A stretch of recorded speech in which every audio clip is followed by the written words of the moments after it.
یہ بہلول بھی اسی قبیلے کا فرد تھا، دجلہ کے کنارے مٹی کے گھروندے پاؤں پہ بناتا ہے اور انہیں مسمار کر دیتا ہے۔ وہ کبھی آپ نے دیکھا ہوگا کہ بچے ریت میں اپنا پاؤں رکھ کر کے اوپر سے ریت تھپک لیتے ہیں اور پھر پاؤں ہولے سے نکال لیتے ہیں، بچ جائے تو بڑے خوش ہوتے ہیں، اور جب کھیل ختم ہو جاتے ہیں تو اسے گرا دیتے ہیں اپنے ہاتھوں سے۔ بہلول بھی اسی شغل میں لگا ہوا ہے۔ بہلول یہ کام کر رہا ہے، گروندے بناتا ہے گراتا ہے، گروندے بناتا ہے گراتا ہے۔ بادشاہ گزرا، پوچھا بہلول کیا کر رہے ہو؟ ہنس کے کہا جنت کے مکان بنا رہا ہوں۔ کہا بیچتے ہو؟ ہاں بیچتا ہوں۔ کتنے کا؟ 10 روپے کا، سیل لگائی ہوئی ہے۔ بادشاہ مسکرا کے گزر گیا، دیوانہ ہے، مجنوں ہے، اپنی موج میں لگا ہے۔ پیچھے سے ملکہ زبیدہ بھی آ رہی تھی، اس نے بھی دیکھا، کہا بہلول کیا کر رہے ہو؟ کہا جنت کے مکان بنا رہا ہوں۔ کہا بیچتے ہو؟ ہاں 10 روپے کا بیچتا ہوں۔ 10 روپے بادشاہوں کے لیے کیا ہوتے ہیں؟ 10 درہم نکالے، اس کو دیا، اس نے دریائے دجلہ میں پھینک دیا۔ فقیر اتنی دیر تک فقیر نہیں بنتا، داتا صاحب فرماتے جب تک مٹی کا ڈھیلا اور سونے کی ڈلی اس کی نظر میں برابر نہیں ہو جاتا۔ اور ایک مکان کے گرد، ایک وہ گھروندے کے گرد دائرہ لگایا، کہا یہ تیرا ہوا۔ ملکہ گزر گئی، بادشاہ بھی چلا گیا۔ شام کو اپنے محل میں پہنچے، بادشاہ سویا، منظر جاگا کہ حشر کا دن ہے، پھر جنت کا منظر ہے، جنت میں بڑے بڑے خوبصورت مکان ہیں۔ ایک مکان تو بڑا ہی اچھا لگا، تو جی چاہا کہ اس مکان کو دیکھوں۔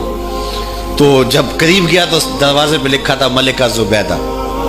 شوق سے آگے بڑھا تو دربان نے روک دیا، کہا یہ ملکہ کا ہے؟ کہا وہ میری ہی ملکہ ہے۔ کہا دنیا کے ضابطے اور ہیں، آخرت کے ضابطے اور ہیں۔ بادشاہ کی آنکھ کھل گئی، بے چین ہو گیا، ملکہ کو بیدار کیا، کہا تو کون سا نیک عمل کیا ہے؟ میں نے جنت میں تیرا یوں مال دیکھا ہے۔ ملکہ کہنے لگی وہی معمول کی نمازیں، وہی سب کچھ، کوئی نیا کام تو میں نے کیا نہیں۔ ہاں یاد آیا، کل گزر رہی تھی، دجلہ کا کنارہ تھا، وہ جسے لوگ مجذوب کہتے ہیں، وہ جو دیوانہ کہلاتا ہے، وہ بہلول، وہ جنت کے محل کہتا تھا، وہ بنا رہا تھا۔ میں نے کہا چلو کوئی بات نہیں، فقیر ہے، 10 روپے کیا ہوتے ہیں؟ 10 روپے کا ایک محل خریدا تھا۔ بادشاہ سر پکڑ کے بیٹھ گیا، وہ تو مجھے بھی کہتا تھا۔ میں دیوانے کی بات سمجھ کے گزر گیا۔ اگلے دن بادشاہ قصدن گزرا۔ جب قصدن گزرا نا تو دل دھڑک رہا تھا کہ کہیں مجذوب پھر آج مل جائے اور اسی موج میں ہو تو کام بن جائے۔ دیکھا تو بہلول وہاں بیٹھا ہوا ہے، آگے بڑھ کے دیکھا تو کام بھی وہی۔ بادشاہ پھر رک گیا، پوچھا بہلول کیا کر رہے ہو؟ اب دل دھڑک رہا تھا کہ مجذوب ہے، کوئی اور بات کہہ دے تو چلو اچھا ہو کہ وہی جواب دے دے۔ اس نے وہی جواب دیا، جنت کے محل بنا رہا ہوں۔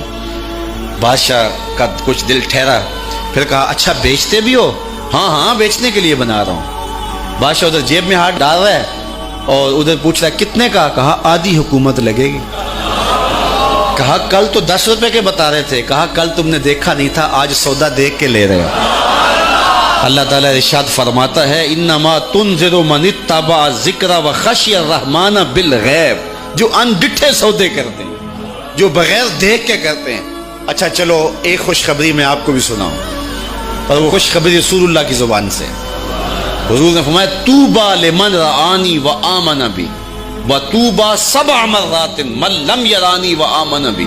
فرمایا صحابہ تمہیں مبارک ہو ایمان کی کہ تم نے مجھے دیکھا اور میرے اوپر ایمان لائے، اور کہا انہیں 7 مبارکیں ہوں جنہوں نے مجھے دیکھا بھی نہیں ہوگا اور پھر بھی ایمان لائیں گے۔ انما تنذر من اتبع ذکر وخشی الرحمن بالغیب فبشرہ بمغفرۃ واجر کریم۔ ان کو بشارت دے دیجئے بڑی عزت والے اجر کی اور خوشخبری بھی۔ تو جس اجر کو میرا رب بھی کریم کہہ رہا ہے وہ اجر کیسا ہوگا؟